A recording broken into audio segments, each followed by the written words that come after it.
बहुत सारे kitchen tip और हैक शेयर करने वाली हूँ जो आपके घर और किचन के कामों को बहुत ही ज़्यादा आसान बनाएंगे। तो वीडियो को देख लेना पूरा। अगर आपके लिए हेल्पफुल है वीडियो तो चैनल को सब्सक्राइब जरूर करना। दोस्तों यहाँ पर मैंने लिया है रुई। तो आपको पता है हमारे लोगों के यहाँ यानी हिंदू धर्म में जो रुई की बाती जलाई जाती, दिया बाती, तो बहुत लोग हैं बाज़ार से ख़रीद कर लाते हैं, लेकिन बहुत लोगों को पसंद आती है घर की बनी हुई दिया बाती। तो दोस्तों जैसे कि घर पे हम बनाते हैं तो वो हमें लगता है कि हम अच्छे से बनाएंगे और खूब देर तक दिया बाती जलती है। तो देखिए, अगर आप घर पे बनाना पसंद करते हैं, अगर आपको नहीं पता है तो सिंपल तरीका है, थोड़ा सा कॉटन निकालना है यानी रुई, एकदम बढ़िया सी फ्रेश रुई लेकर आप छोटी छोटी सी गोलियां बना के उसको थोड़ा सा चुटकी से उसको थोड़ा सा उमेट देंगे तो बढ़िया सी ये गोल फूलबत्ती बन जाती है। ठीक है, इसके बाद जो है अब मैं एक और बढ़िया तरीका बता रही हूँ रुई बाती बनाने का। जैसे कि बहुत लोगों को लंबी वाली बाती भी पसंद है, यानी बहुत लोगों को क्या, जैसे कि किसी पूजा में गोल बत्ती जलाई जाती, किसी पूजा में लंबी बाती का भी जलाना बहुत ज़रूरी और शुभ होता है। तो देखिए, जैसे लंबी बाती आप रुई से बनाना चाहते हैं तो आप एक हाथ में रुई पकड़िए और एक हाथ से थोड़ा थोड़ा रुई को निकालते जाएंगे और हल्का सा ऐंठते जाएंगे तो उसमें जो है इस तरह से धागे जो है बन जाते हैं। और उसके बाद में जितना आपको लंबा रखना है उसी तरीके से इसको बना लेना है। फिर देखिए, दोबारा से इसको मैंने इस तरह से बना दिया है यानी ऐंठ दिया है, तो ये जो है लंबी बाती बन गई है। अब इस तरह से देखिए, हम दिए में बाती को रखते हैं और जलाते हैं। तो आपने देखा होगा दिए में जब बाती लंबी वाली रखी जाती है तो उसकी वजह से दिए के नीचे पूरा तेल चला जाता है, जैसे कि हमारी जो दिया होती है, बाती होती है, वो जो है 1 घंटा जलने के बजाय वो 10 मिनट ही जलती है। तो इसका कारण क्या है, आप ना लंबी वाली बाती ही जलाएं, लेकिन आपको जलाना कैसे है, लगाना कैसे है, आप ये देखिए। जैसे कि लंबी वाली बाती है तो आप ना इसमें जो है 2 बिंदी इस तरह से लगा दीजिए। ठीक है, और लगाने के बाद में आप दिए में इस तरह से रख के ऐसे बिंदी को चिपका देंगे तो एक जगह पर ये सेट हो जाता है। ये देखिए, इस तरह से बाती सेट हो जाएगी और अब ये बाती किनारे पर नहीं झुकेगी और बीच में इस तरह से लंबी वाली बाती सीधी खड़ी रहती है। अब इसमें तेल जितना भी डालेंगे बिल्कुल भी बाती नहीं गिरेगी, आसानी से बढ़िया पूरा टाइम बाती चलेगी और जो आपकी बाती 10 मिनट भी नहीं जलती थी वो 1 घंटे जलने वाली है। उम्मीद करती हूँ आपको ये आइडिया पसंद आया होगा। इसके बाद जो देखिए, हम लोग आटा छानते हैं चलनी से बर्तन में, तो क्या है, जैसे कि आटा बहुत टाइम हमें छानना पड़ता है। बहुत लोगों को ऐसा लगता है कि हमें आटा छानने में बहुत समय लगता है, जल्दी से हमारी छलनी में आटा नहीं निकलता है। तो उनके लिए खास ट्रिक, आप जब भी आटा छाने तो चम्मच रख दीजिए एक इस तरह से आटे के बीच में चलनी में, और देखेंगे तुरंत ही, यानी जो 1 घंटा लगता है वो 10 मिनट में आपका काम हो जाएगा। बहुत जल्दी से ऐसे आटा छान सकते हो। अगर आप चम्मच नहीं रखना चाहते तो हाथ में जो चूड़ी पहने हैं उसको 2 चूड़ी डाल दीजिए, नहीं तो आप इसमें 1-2 रुपया सिक्का, उसको 2-3 सिक्के इसमें डाल देंगे तो आटा छानने में बहुत आसानी होती है। देखिए, किसी किसी के यहाँ तो डेली आटा छाना जाता, लेकिन कोई कोई लोग हैं तो वो अपना जो है इकट्ठे ही आटा पूरा छान के टंकी में भर के रखते हैं, तो जल्दी से ये आटा छान लेंगे, आपको ज़्यादा समय नहीं लगेगा। बहुत अच्छी ट्रिक है, एक बार आजमा के देखना।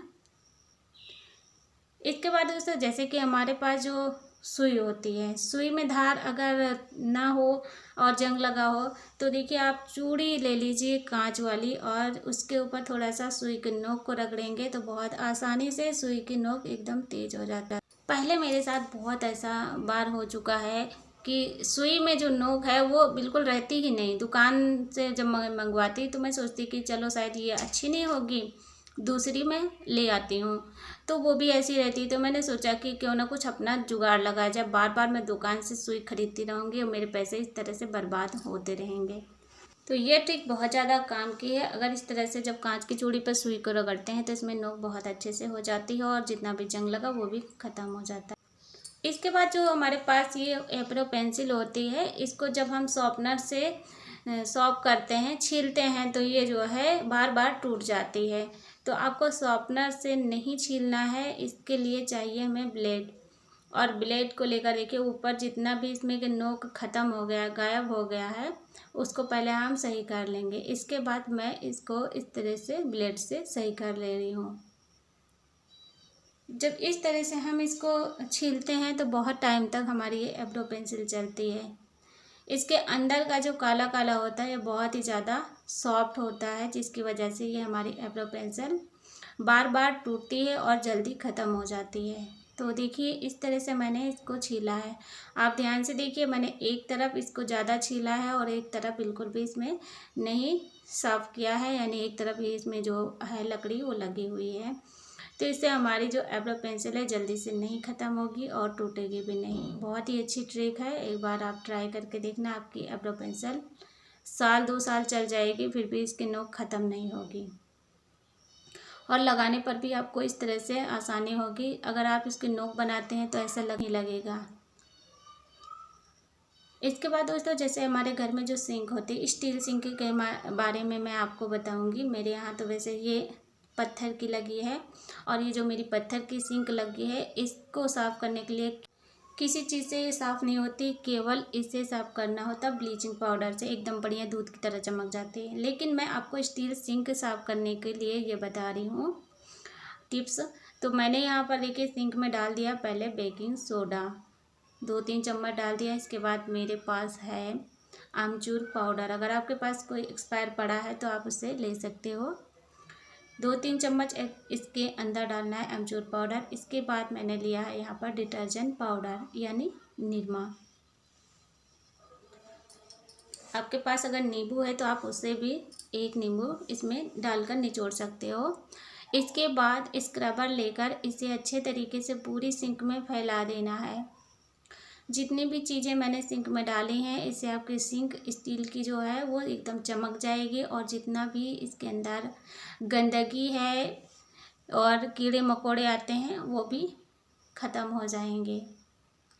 इस तरह से लगा के आपको 5 मिनट के लिए कम से कम इसे छोड़ देना है ऐसे ही। फिर आप सिंक को जो है पानी डालकर साफ़ कर देना। मेरी सिंक पत्थर की, जैसा कि मैंने पहले ही बताया है, ये मेरी सिंक केवल ब्लीचिंग पाउडर से ही साफ़ होती है और अभी मेरे घर पे ब्लीचिंग पाउडर ख़त्म हो गया इसलिए मेरी सिंक बहुत गंदी है। तो मैंने आपको स्टील सिंक साफ़ करने की ये ट्रिक बताई है, यूज़फुल है। इसके बाद दूसरा जो आइडिया है, जब हम रिफाइंड ऑयल को किसी भी बर्तन में भरते हैं तो देखिए आप लोगों के साथ भी बहुत बार ऐसा होता है, तेल भरते समय तेल बहुत ही ज़्यादा नीचे गिर जाता है, यानी जितना हमें बर्तन में भरना है उससे ज़्यादा तो बाहर ही गिर जाता है। तो आपके लिए मैं एक छोटी सी टिप बताऊंगी। जो रिफाइंड ऑयल का पैकेट होता है, एक तरफ देखिएगा इसमें चौड़ी पट्टी बनी होती है और एक तरफ नहीं बनी होती है। जिस तरफ चौड़ी पट्टी बनी है आपको उस साइड में नहीं कट लगाना है, बल्कि आपको जिस तरफ इसमें पट्टी नहीं बनी उसी तरफ इसको काटिएगा।